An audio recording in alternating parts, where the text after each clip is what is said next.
porque dele e por ele e para ele são todas as coisas. A paz do Senhor, irmãos. Livro do profeta Ageu. Livro do profeta Ageu, capítulo 2. Encontre por bondade o verso de número 9. Livro do profeta Ageu, capítulo 2, verso de número 9. A palavra que eu tenho nesse altar é de gratidão por estar com vocês, agregados em prol nome de Cristo Jesus, sabendo que o eterno Deus está nesta casa. Eu quero externar minha gratidão ao líder maior desta casa, reverendo Sandro, a sua esposa, a sua família. Muito obrigado por essa oportunidade. Muito obrigado a toda esta igreja por essa recepção calorosa que me constrange pela minha timidez. Deus abençoe cada um de vocês. Ao meu companheiro Roger Felipe, grande pregador da palavra do Senhor, que me acompanhe aqui nessa noite. Que Deus possa te abençoar. Trago um abraço aqui do pastor Eduardo Iaquinto. É um grande amigo que dividimos o púlpito junto, dividimos agendas, e foi ele o responsável para me indicar aqui nessa noite. Então, se você não gostar, aí você reclama com o Eduardo. Tá bom? Ageu capítulo 2, verso 9. Quem encontrou, diga glória a Deus. Você não jantou? Eu também não. Ageu capítulo 2, verso 9. A glória desta última casa será maior do que a da primeira, diz o Senhor dos Exércitos, e neste lugar darei a paz, diz o Senhor dos Exércitos. O texto a qual lemos no campo teológico chamamos de parentético ou dupla referência. Ele cumpre no seu tempo, mas ele é uma projeção profética para o futuro. Esse texto foi proferido pelo profeta Ageu. O nome Ageu no hebraico significa festa ou festivo. Provavelmente seu nascimento coincidiu com uma data festiva no calendário judaico. Nada sabemos sobre a sua genealogia ou sua família. Acreditamos que Ageu nasceu em Jerusalém e provavelmente ele viu a glória do primeiro templo construído por Salomão. A essa altura, Ageu tem aproximadamente 80 anos de idade. E é nesse momento que Deus levanta ele como arauto, como porta-voz, com uma mensagem profética de motivação a esse povo. Mensagem essa que vai durar apenas 4 meses, de agosto a dezembro. Mas nessa noite eu gostaria, com a ajuda do Espírito Santo, de contextualizar e trazer a esta igreja em qual cenário esta palavra foi proferida pelo profeta Ageu. Mas para entendermos esta palavra profética verbalizada por esse homem, é necessário mergulhar, retroceder, olhar pelo retrovisor a história de Israel, começando pelo profeta Samuel. Quem conhece Bíblia sabe que Samuel foi o último dos juízes. É esse o momento que Deus regia a nação através da vida do profeta Samuel. Momento esse que o povo pede um rei e dá-se início agora ao regime monárquico. A princípio Deus regia a nação, regime teocrático.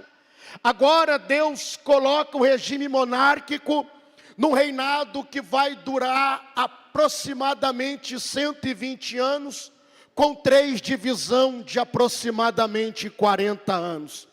O primeiro homem que sobe no trono se chama Saul. Qual é o nome dele?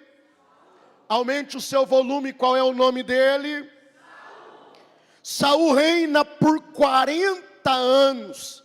Mas quem conhece Bíblia sabe que no segundo ano do reinado de Saul, ele perdeu a presença de Deus. Então Saul reina 38 anos, mas ele não tem a presença de Deus. A diferença de Saul com Davi é que Saul não tem um reinado confirmado, porque ele reina 40 anos, só que 38 ele não tem a presença de Deus. Aí Martin Lloyd Jones vai trazer uma proposta dizendo que Saul tem trono, mas não tem a presença. Tem coroa, mas não tem a presença. Saul tem cetro, mas não tem a presença de Deus. Saul tem fama, mas não tem a presença de Deus. Saul é uma celebridade, mas não tem a presença de Deus. Saul tem dinheiro, mas não tem a presença. Tem glória, mas não tem a presença. Tem liderança, mas não tem a presença. Ele manda e desmanda, faz e desfaz, 38 anos sem a presença de Deus. Nota de rodapé: quantos homens estão vivendo por aí em cargo de liderança, pregando, trabalhando no reino, mas já não tem a presença de Deus há muito tempo. É por isso que para pregar tem que ter a presença, para cantar tem que ter a presença. Não adianta carro novo sem a presença, casa nova sem a presença, não adianta faculdade sem a presença, não adianta ser famoso sem a presença, não adianta viver e viver sem a presença de Deus. Consequência disso, Saul deixa a arca despatriada em território de Filisteu, e depois ele se suicida na sua própria espada. Morrendo Saul, Davi assume o trono. Davi vai reinar por 40 anos. Quantos anos? O reinado de Davi foi um reinado de glória. Todos os inimigos de Israel foram exterminados. Israel passa a ser uma nação respeitada, porque o texto vai afirmar que Deus era com Davi. Davi reina por 40 anos, só que somos informados que Davi morre. Quando Davi morre, Salomão, seu filho, assume o trono, e ele vai reinar por 40 anos. Quantos anos? Salomão assume o trono, e há quem diga que o reinado de Salomão é o contraste do reinado de Davi, que o reinado de Salomão é um reinado pacífico, porque Salomão era fleumático, Salomão era sereno, Salomão é melancólico, Salomão não pega a espada para guerrear. Na verdade, o reinado de Davi foi um reinado sanguinário. É a proposta desse homem ir para a peleja e batalhar. Salomão não precisou pegar na espada, porque somos informados pela Bíblia Sagrada que todos os inimigos de Israel a essa altura havia sido exterminado, e essa nação passa a ser respeitada. Então coube a Salomão edificar a cidade, construir a capital, e ele recebe uma grande missão de Davi, seu pai, que é a construção do templo. Já que Davi não pôde construir o templo porque tinha tanto sangue em suas mãos, ele vai financiar parte desse templo. No original aqui está dizendo que Salomão, ele vai construir uma morada para Deus, um lugar para Deus habitar. Salomão vai construir uma catedral para Deus. Foram 14 anos de construção. Pesquisadores norte-americanos vão dizer que se fosse construir um templo igual esse de Salomão, nos dias contemporâneos, custaria aproximadamente 10 bilhões de dólares, empregaria cerca de 120 mil pessoas. Olha o que Salomão está construindo para Deus: um lugar para Deus morar, um lugar para Deus habitar, um lugar para Deus estar. Somos informados no segundo livro das Crônicas, capítulo 5, que chegou o dia da inauguração. O templo de Jerusalém está lotado, não tem lugar nas hospedarias, é gente pelas ruas cantando, pulando. Todo mundo quer conhecer o templo construído por Salomão. Só que a Bíblia Sagrada vai afirmar que nesse culto, nesse congresso, nessa reunião, nessa noite de festa, não houve pregação, porque quando o coral terminou de cantar, quando a orquestra terminou de tocar, a nuvem da glória de Deus encheu a casa, ao ponto que os sacerdotes não conseguiam ficar de pé, por causa da glória do Deus eterno dentro daquele lugar. Há dois tipos de sentimento que toma conta de muita gente. O saudosista olha para a igreja de outros tempos e vai dizer: nunca mais viveremos aquilo que vivemos um dia, nunca mais viveremos aquelas experiências da igreja do passado. Aí o pessimista vai dizer: eu tenho vontade de viver, mas hoje a igreja está tão envolvida, tão mergulhada com a internet, que viraram as costas para Deus, que não tem mais compromisso com o altar, que não tem mais compromisso com a adoração. Eu não acredito nisso. Eu e você nessa noite precisamos dar a mão para um jovem chamado Abacuque e formar um grande coral nesta igreja. E qual é a melodia, pastor? Aviva, ó Senhor, a tua obra, aviva a tua obra em nossos dias. Israel está vivendo a melhor fase da nação, até que Salomão morre. Quando Salomão morre, o seu filho Roboão assume o trono. A má administração de Roboão trouxe consequência. Esse reino que durou 120 anos, ele agora é dividido em reino norte, reino sul. Reino norte, Israel, capitado Samaria, liderada agora por Jeroboão, aonde vai ficar as 10 tribos. Reino sul, Judá, capital Jerusalém, liderada por Roboão, aonde ficam as 2 tribos, ambos filhos de Salomão. Alguns anos se passam da divisão do reino, reverendo Sandro.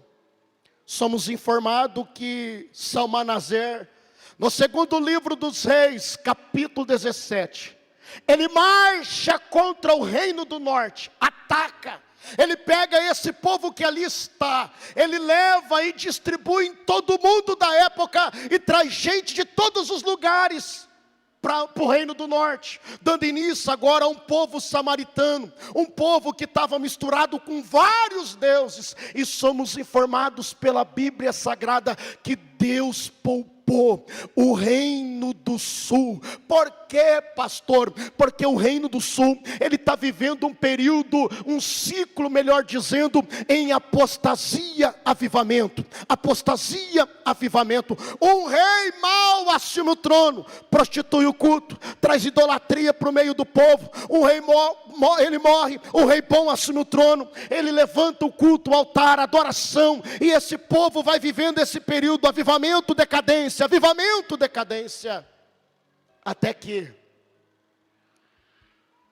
o cálice da ira de Deus encheu contra esse povo. Alguém vai perguntar: mas por que o povo do reino do sul foi para o cativeiro de Babilônia. Jeremias capítulo 7, ele vai nos contar a história. Esse povo tinha uma visão mística, eles tinham uma crença mística, eles acreditavam no templo, mas não no Deus do templo. Eles acreditavam que quando tivesse o templo do Senhor, nunca o inimigo ia perseverar contra eles. Eles acreditavam na casa, mas não naquele que habitava dentro da casa. É mais ou menos aquele que quer o milagre, mas não quer o milagreiro. Quer a providência, mas não quer o provedor. E fazendo isso, Deus permite esse povo ser cativo para Babilônia. Nabonido, rei governador de Babilônia, ele dá ordem ao seu filho Nabucodonosor, para que esse marche contra Judá, em Jerusalém, e destrói completamente esse povo. Somos informados pela Bíblia Sagrada, na visão de Joel, que ele vem como um exército parecendo gafanhotos, que por onde passa ele destrói completamente. É uma violência cruel e brutal. Jerusalém é sitiada por 9 meses. Quantos meses? Quantos meses?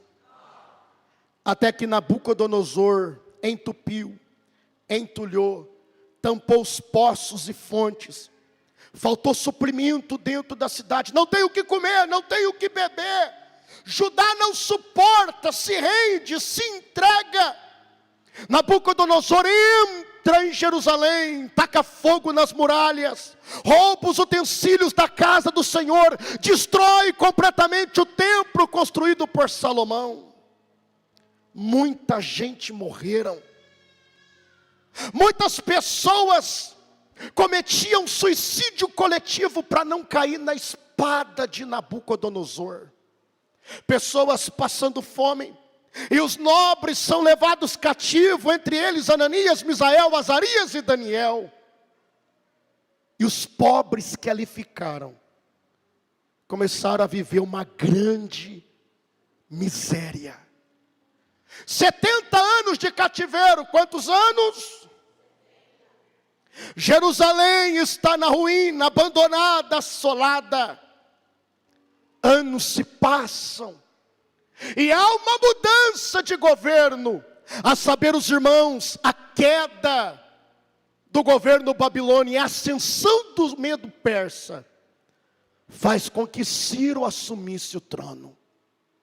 Quando Ciro assume o trono, ele fica sabendo de uma palavra profética que dizia que duraria apenas 70 anos o cativeiro. Há quem diga que é o profeta Daniel, o velho. Quem pega o rolo do profeta Isaías e está lá escrito, capítulo 44, verso 28. Eis que levanto Ciro, meu ungido, que fará o que me apraz. Ele dará ordem e permitirá, e Jerusalém e o templo será reedificado.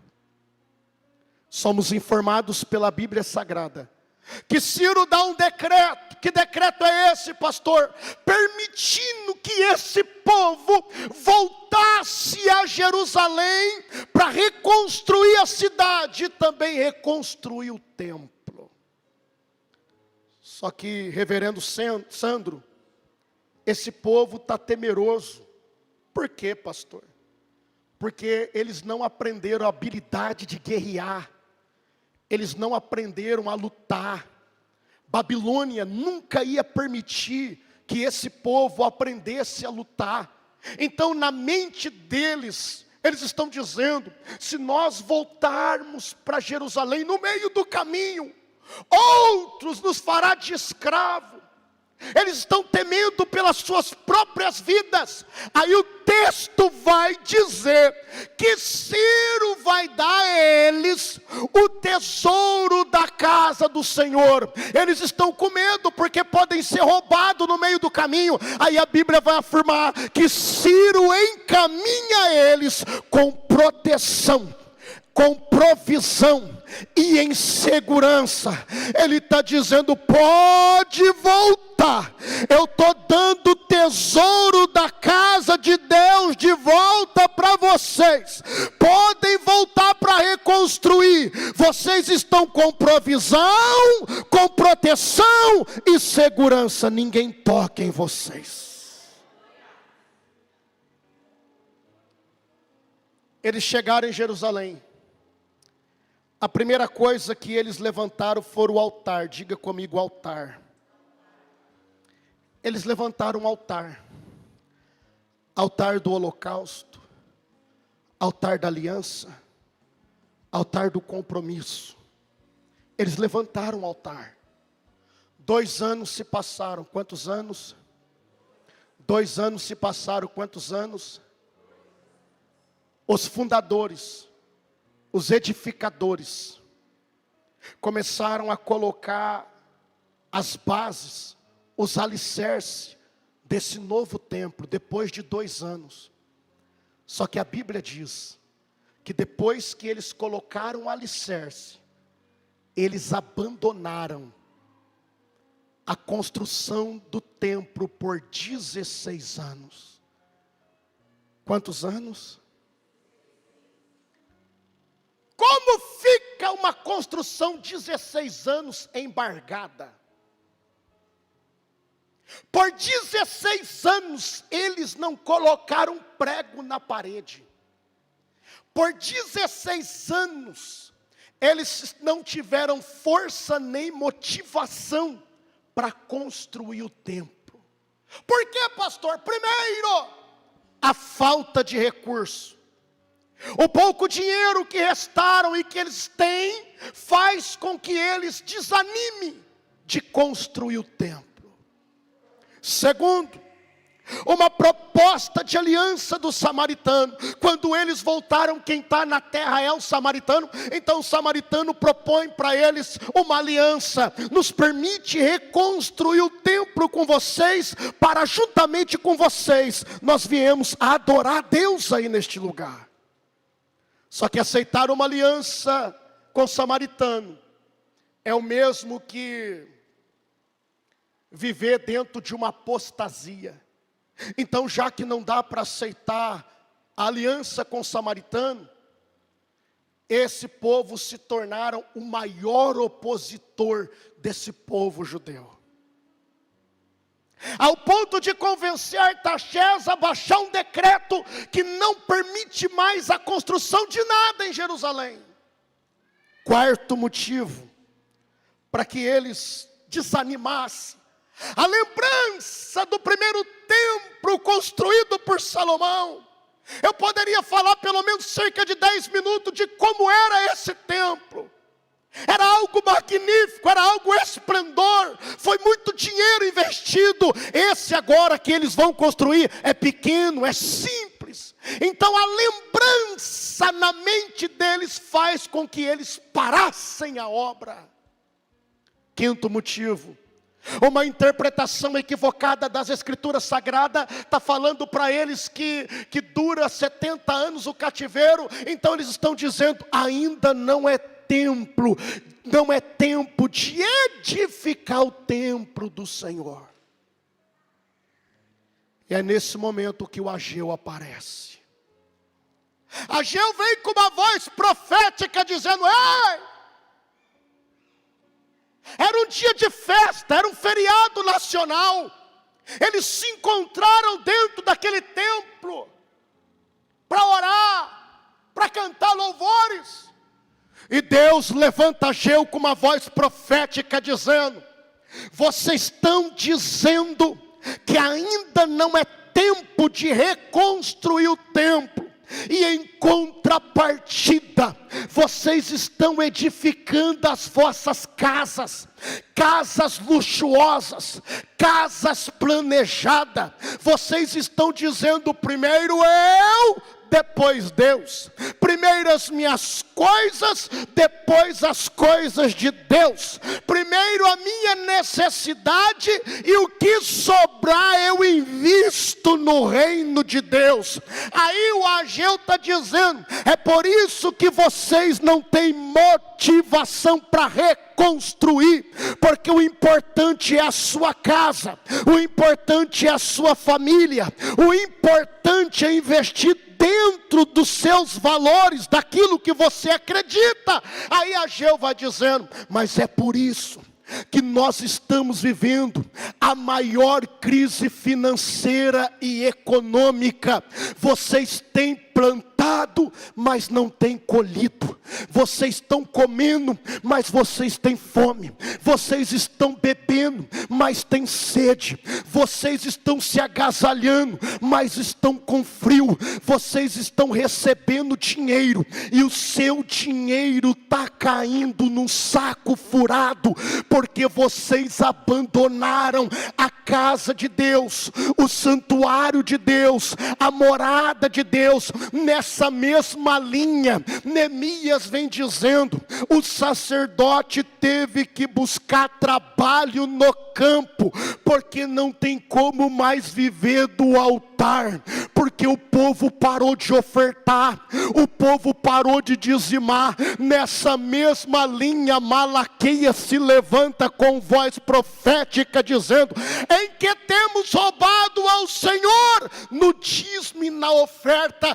Pastor, o que está acontecendo? Eles estão dizendo: se sobrar eu dou, o resto eu dou de qualquer jeito. E Deus levando o trono, usando Ageu, dizendo: não é assim. Sabe por que vocês estão vivendo essa crise? Porque abandonaram a casa do Senhor. Meu irmão, eu tenho uma palavra de Deus para você: invista o seu melhor no reino de Deus. Deus não quer semente mordida, Deus não quer o resto, Deus ele quer primícia. E quando não damos a primícia, se prepare, porque a campainha vai tocar, a porta vai bater. Quem é? É a crise que está chegando, invadindo a nossa casa.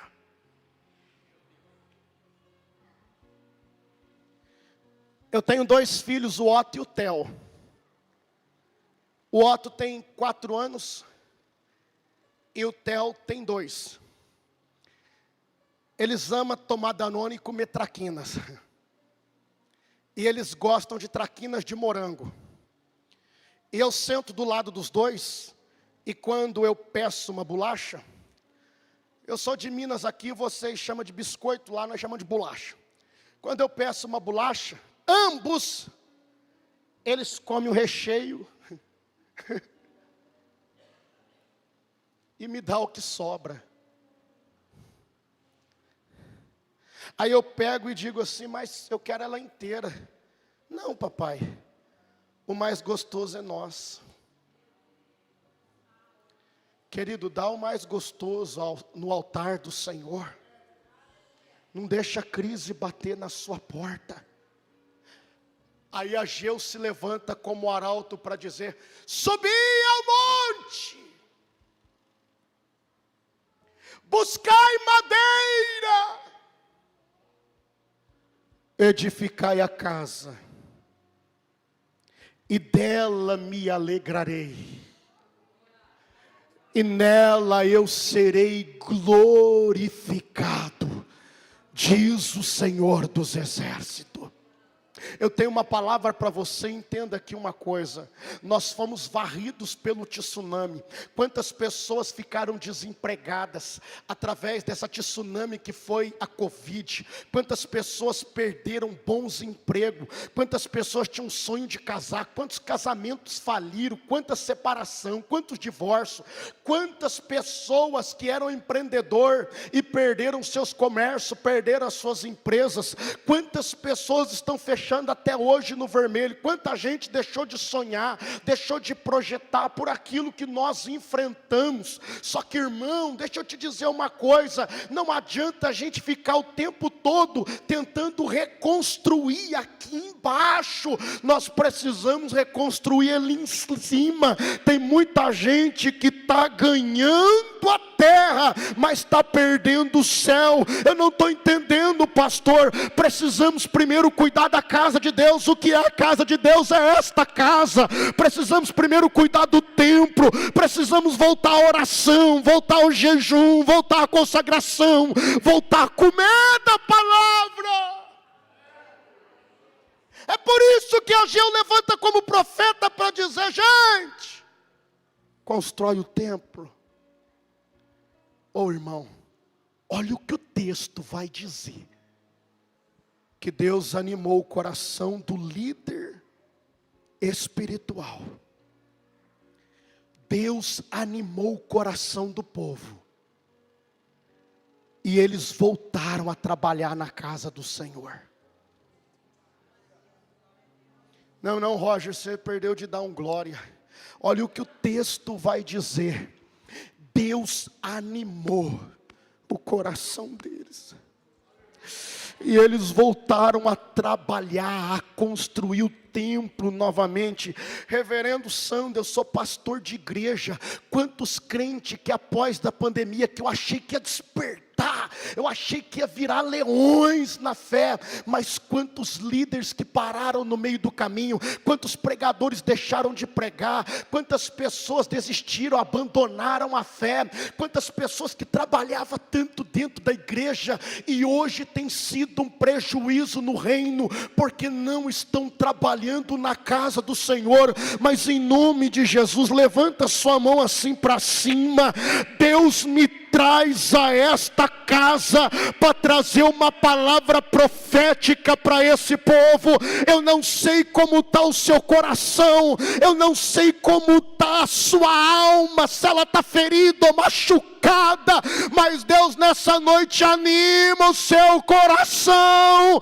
Deus nessa noite desperta, se prepare para voltar a trabalhar com muita intensidade no reino de Deus.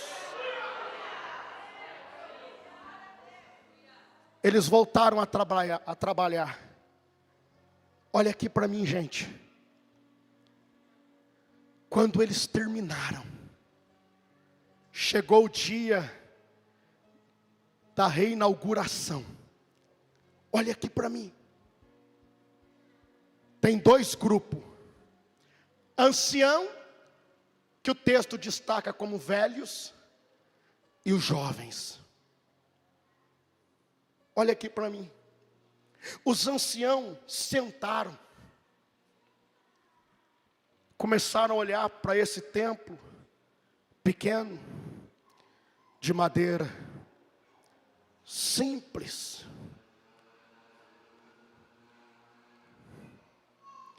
E eles começaram a chorar. Eles ficaram tristes. Porque eles olham e dizem assim: o de Salomão era maior. O templo de Salomão era banhado a ouro. Esdras vai dizer que eles choram. Os jovens pulam, cantam, faz festa. Por quê, pastor? Porque lá no cativeiro o papai contava como é que Deus se manifestava dentro do templo. Então eles estão com sentimento: eu não vejo a hora de entrar lá. E eles pulam, e eles cantam, e eles dançam. Ageu percebe o sentimento que está na alma dos anciãos, que viram a glória do primeiro templo. Então Deus toma Ageu como profeta, como uma voz profética, e ele vem dizendo: minha é a prata, meu é o ouro. Ou seja, se eu quiser, eu construo um templo muito maior do que o de Salomão. Mas tem uma coisa, eu deixo uma promessa para esta casa. Qual é? A glória da última casa será maior do que a da primeira.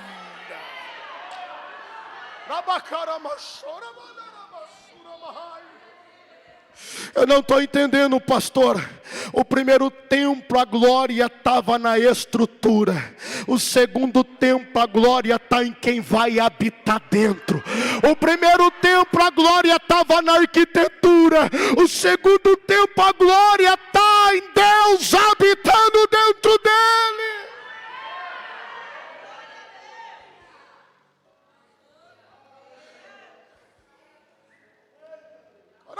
Como é fácil.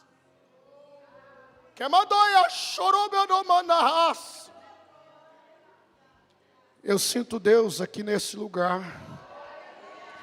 Eu sinto graça de Deus para pregar aqui nessa casa. Quando Deus conversava comigo sobre esse texto, eu poderia finalizar agora e entregar o microfone. Mas eu vim com uma palavra para você que está reconstruindo. Eu vim com uma palavra para você que está recomeçando. Eu vim com uma palavra para você que está enfrentando um monte de desafios pela frente. Eu gostaria que você abrisse a sua Bíblia. Consegue colocar, moço, do telão, consegue colocar aqui para mim? Ageu capítulo 2, verso 4. Cadê ali a mocinha? Eu estou olhando lá do outro lado, irmão. Faça assim, ó, respira bem fundo, faça. A palavra profética sempre está na parte B do versículo. Então, irmão, imagina que agora é o Flamengo ganhando do Corinthians. Meu Deus, que tu vai jubilar. Então vamos ler forte isso aqui agora. Vamos lá, 1, 2, 3 e... Segura. Você não jantou? Se eu voltar a próxima vez, vou lhe receber com uma feijoada. Vamos bem forte? 1, 2, 3 e... Ora, pois, esforça-te, Zorobabel, diz o Senhor. Esforça-te, Josué, filho de Josadaque, sumo sacerdote.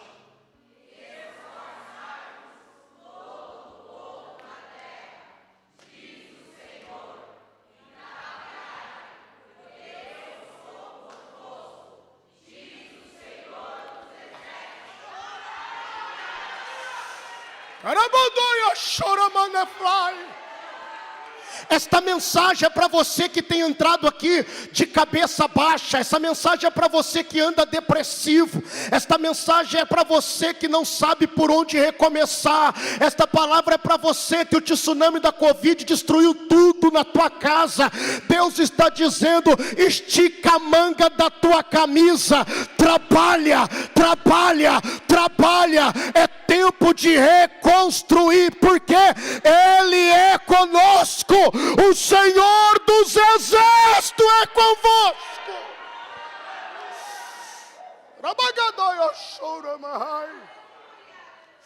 Diga assim comigo: Ele é conosco.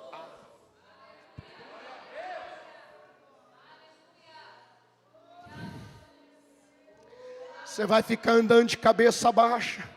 Você vai ficar murmurando, você vai ficar empurrando a vida com a barriga, você vai ficar com um espírito de vitimismo, que nada deu certo, que nada está acontecendo na sua vida. Para com isso, gente! Deus está dizendo para alguém: trabalha, eu sou convosco, eu sou convosco. Verso de número 5, meu horário está estourando. Enche o pulmão. Leia isso, olha. Gente, 1, 2, 3 e...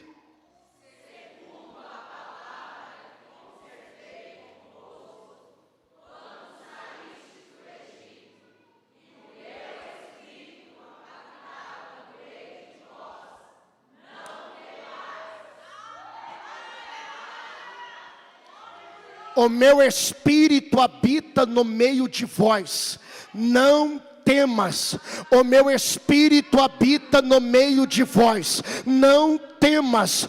O que não acabou com a igreja é porque o Espírito permanece no meio. A Bíblia Sagrada vai dizer que João está tendo uma visão. O que é que você vê, João? Eu vejo 7 castiçais de ouro, e no meio dos 7 castiçais eu vejo o Filho do Homem. Deixa eu te explicar uma coisa. Nós temos uma visão às vezes equivocada, porque imaginamos que Cristo está no trono, que Ele está à destra do Pai, que Ele está governando a humanidade. Ele está, mas não podemos esquecer que esse Cristo que agora está no trono é o Cristo que, através da pessoa bendita do Espírito Santo, Ele está no meio da igreja do Nazareno. Ele está no meio.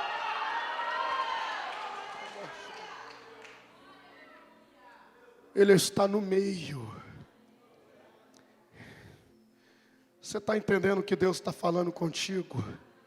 Ele é convosco e Ele está no... Leia comigo o verso 6. 1, 2, 3. Eita. Capítulo 2, verso 6.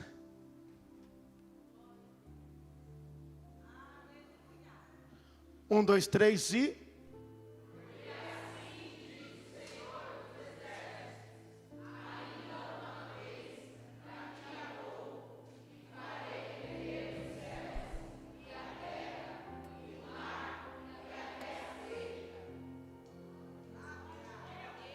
Vai dizer que você não entendeu. Você perdeu de dar um glória. Farei tremer o céu e a terra. Isso é algo estrondoso. Eu não estou entendendo, pastor. Deus está dizendo para alguém: eu estou fazendo algo novo, eu estou fazendo algo grande, eu estou fazendo algo estrondoso, eu estou mudando esse ambiente. Você não acredita? Se prepare para viver algo extraordinário de Deus.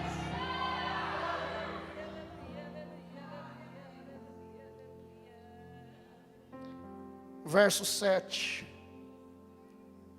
Oh, irmão, eu estou tão cheio de Deus aqui. Que mandou a faço, tu tome ne plaia gassi, dera rai.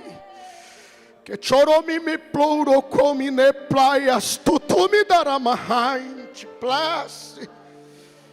1, 2, 3 e... Farei...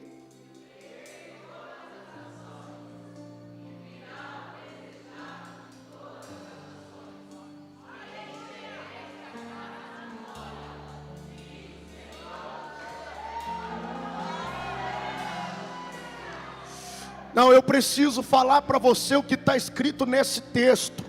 E virá desejado de todas as nações. Há um ponto de vista teológico que há um tempo de salvação. Há um tempo que Deus traz pecadores. Há um tempo que esse templo aqui vai ficar pequeno. Eu não sei se vai ter que fazer 3 ou 4 cultos no domingo, mas Deus está dizendo: é um tempo de salvação. É um tempo que almas se renderão a mim. E tem uma coisa: o que é que você vai fazer? Eu vou encher esta casa de glória.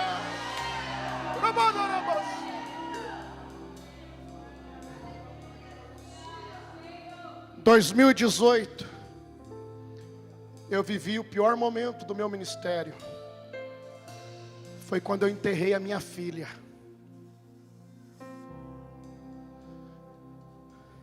Pastor, o senhor não caiu em depressão? Não. O senhor continuou no altar pregando? Sim. Mas como? Eu recebi um abraço tão gostoso do Espírito Santo. Tão gostoso. O Consolador me enchia de dia e de noite, de dia e de noite. Em nome de Jesus Cristo, eu vim aqui dizer para alguém: seja cheio do Espírito Santo. Em nome de Jesus, está no momento certo para Ele virar você dos avessos. Esse é o tempo que Ele veio para te conquistar por completo. Esse é o tempo.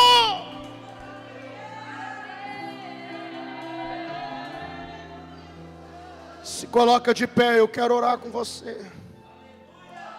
Carabaia, caia, chorememoia, cassi. Robodoia, plora, manda raça, toromahai. Eu quero que eu vou falar a quinta palavra profética desse texto. Se Deus falou contigo, sai do seu lugar. Vem aqui, vamos orar junto. Deus está falando para mim que hoje Ele veio para fazer algo estrondoso na vida de alguém.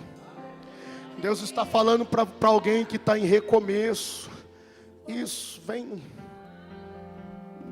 Deus me traz aqui para orar por você. Enquanto você se achegue aqui, escute isso. O templo de Zorobabel, ele foi reformado por Herodes por 46 anos. Reverendo Sandro, por 46 anos, ele foi embelezado por Salomão. A grande pergunta de muita gente é: por que a glória da última casa é maior do que a da primeira? É porque é nessa casa que o filho de Maria entrou.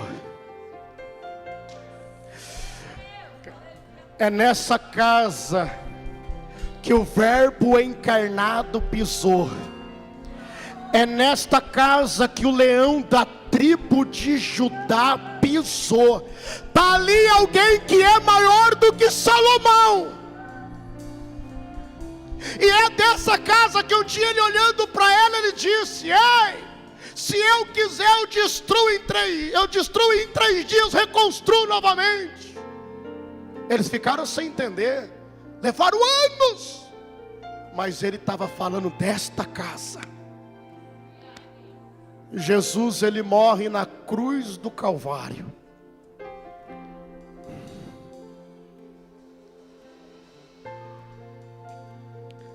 Adão é ferido no lado, e dessa ferida nasce uma vida, Eva. Mulheres, no parto cesariano, é ferido um pouco abaixo do umbigo, e dessa ferida nasce uma vida, a vida de uma criança. Na cruz do Calvário, Jesus é ferido do lado, e dessa ferida nasceu uma vida, a vida da 8ª igreja do Nazareno.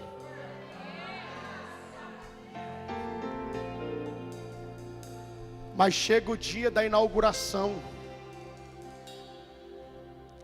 No dia de Pentecoste, era 120 orando e jejuando, quando de repente veio do céu um som como de um vento veemente, impetuoso, e encheu toda a casa onde estavam assentados. E viram línguas repartidas como que de fogo, e todos foram cheios do Espírito Santo. Aí Paulo vai dizer à igreja de Corinto: ei, vós sois o templo do Espírito Santo. Por que isso é algo profético para aquela época e para agora? É que o Espírito Santo que habita dentro dessas 4 paredes, agora eu sou a morada dele. Eu sou a morada dele.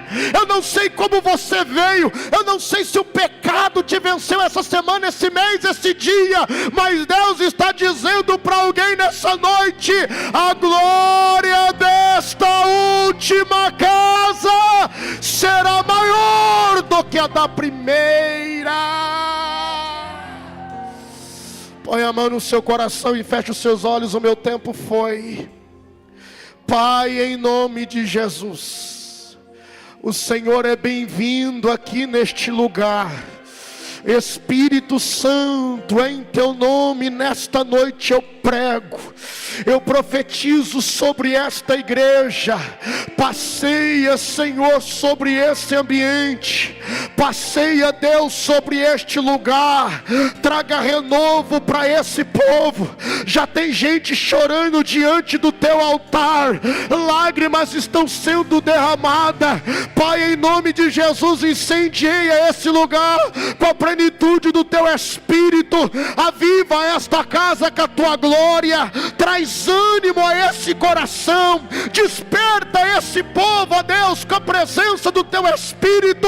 Em nome de Jesus, seja cheio, em nome de Jesus, seja cheio, em nome de Jesus, seja abraçado pelo Espírito, em nome de Jesus, em nome de Jesus. Temer porque se eu estou guardado por quem nunca perdeu batalha. Oh, aleluia!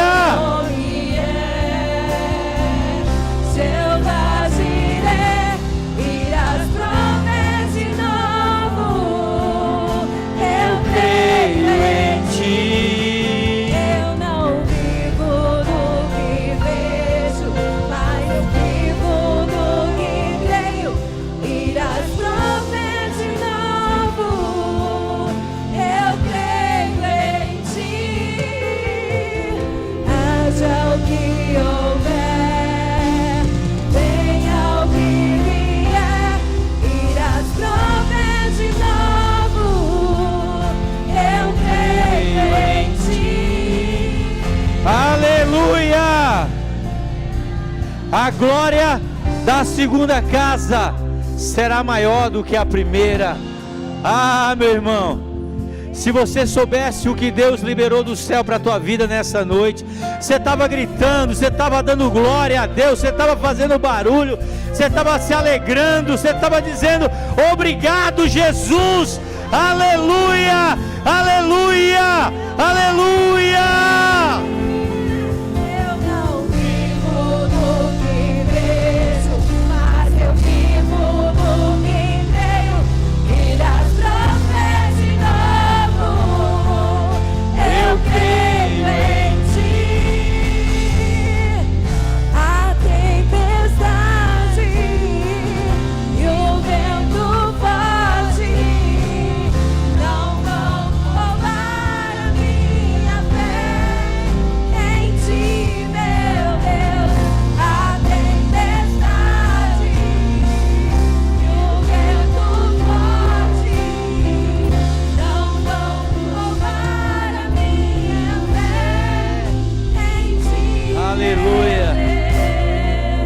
Acho que talvez hoje você entendeu por que Deus te trouxe para cá, porque para que você tivesse um novo recomeço, e esse novo recomeço vai ser bem melhor do que era antes. Você crê nisso? A sua família vai ser bem melhor do que era antes, sua vida vai ser bem melhor do que era antes.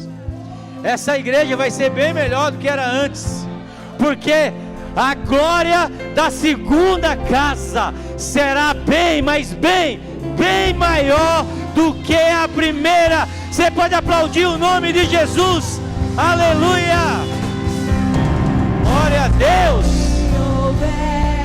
aleluia, aleluia. Obrigado, pastorzão. Deus abençoe. Você foi abençoado nessa noite? Glória a Deus. Que Deus continue te abençoando. Domingo nós, por enquanto, ainda temos 2 cultos, né? Mas com certeza teremos 4. Eu tenho falado 3, né? Mas Deus falou hoje que é 4. Domingo a gente tem 2 cultos às 9 e às 18 horas. E vai ter batismo e recepção de membro. E eu quero que você venha para ser abençoado nesse dia em nome de Jesus. Amém? Estenda suas mãos. Pai, eu quero te agradecer por tudo aquilo que foi ministrado sobre as nossas vidas nessa noite, Pai. Que o Senhor continue derramando da tua graça, e que a graça de Deus Pai, que a consolação do Espírito Santo de Deus e o amor de Jesus esteja no meu e no seu coração. Se você crê e recebe, diga amém e amém. Deus abençoe, aleluia, vai na paz.